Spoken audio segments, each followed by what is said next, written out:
that promise. Surah 3 verse 55. And when Allah said, O Isa, I'm going to terminate the period of your stay and cause you to ascend unto me and purify you of those who disbelieve and make those who follow you above those who disbelieve to the day of resurrection. Then to me shall be your return, so I will decide between you concerning that in which you differed. To avoid being accused of reading things into the text, we will look at two tafsirs. In Tanwir al-Mikbas min Tafsir Ibn Abbas, it is explained like this. When Allah said, O Jesus, lo, I am gathering thee and causing thee to ascend unto me, and I am cleansing, saving thee of those who disbelieve in you, and am setting those who follow your religion, above those who disbelieve, with strong arguments and triumph, until the day of resurrection. Then I shall make you to die after descent.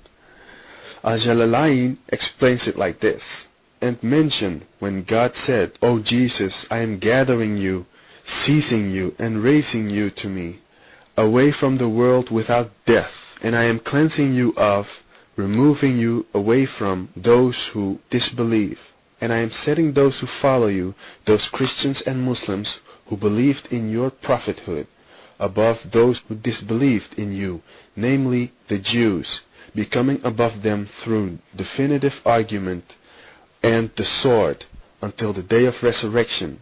Then to me shall be your return, and I will decide between you as to what you were at variance about, as regards religion. Again we read in Surah 61 verse 14, O you who believe, be helpers of Allah, as Isa son of Maryam said to his disciples, Who are my helpers in the cause of Allah? The disciples said, We are helpers of Allah. So a party of the children of Israel believed, and another party disbelieved, and we aided those who believed against their enemies, and they became uppermost. Al-Jalalain says about this in his tafsir, O you who believe, be helpers of God, of his religion. Just as said Jesus son of Mary to the disciples, Who will be my helpers unto God? That is to say, who of you will be helpers alongside me, turning to help God? The disciples said, We will be God's helpers. These Al-Hawariyun were the intimates of Jesus, for they were the first to believe in him. And they were 12 men of pure white complexion. But it is also said that they were bleachers, who bleached clothes. So a group of the children of Israel believed in Jesus, saying, He is indeed the servant of God, who has been raised to heaven, while a group disbelieved, because they said that he was the Son of God, whom he had raised to himself. Thus the two groups waged war against one another. Then we strengthened those who believed of the two groups against their enemies, the disbelieving groups, and so they became triumphant, the victorious. In Tanwir al-Mikbas min Tafsir Ibn Abbas, it says, It is also said to mean this, Be Allah's helpers against his enemies, even as Jesus the son of Mary said unto his disciples, Who are my helpers for Allah? Who are my helpers, along with Allah, against his enemies? We are Allah's helpers. We are your helpers, along with Allah, against his enemies. They were 12 male disciples, the first to believe in him and help him against his enemies. All of these men were believers, and a party of the children of Israel believed in Jesus the son of Mary, while a part disbelieved in Jesus the son of Mary. This is the party that was led astray by Paul and did not believe in him. Then we strengthened, we helped and forfeited those who believed in Jesus the son of Mary and did not oppose his religion against their foe, those who opposed the religion of Jesus, and they became the uppermost in argument against their foes because of their prayer to Allah. And it is also said, because they were among those who glorified Allah.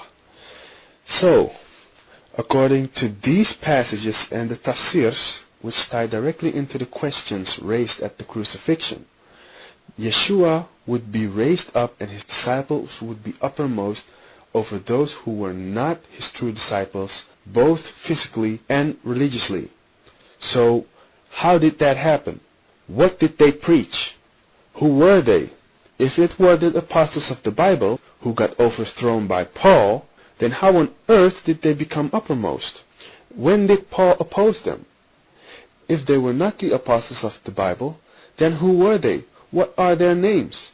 What became of them? Notice also that in this version of Ibn Abbas' commentary, all 12 disciples of Yeshua were true believers and Paul corrupted the teachings. But we will soon see that Ibn Kathir will quote Ibn Abbas saying that the 12 disciples were divided into groups and Paul had nothing to do with any distortion. So the bottom line is that we haven't gotten anywhere with Al-Jalalain. Instead of getting answers, we got nothing but doubt and conjecture, the very thing that the Quran says that will happen to those who differ with it. Maybe Ibn Abbas will help us out. In Tanwir al-Mikbas min Tafsir Ibn Abbas on Surah 4 verse 157 and 158 we read, "And because of their saying, we slew the Messiah, Jesus, son of Mary, Allah's messenger.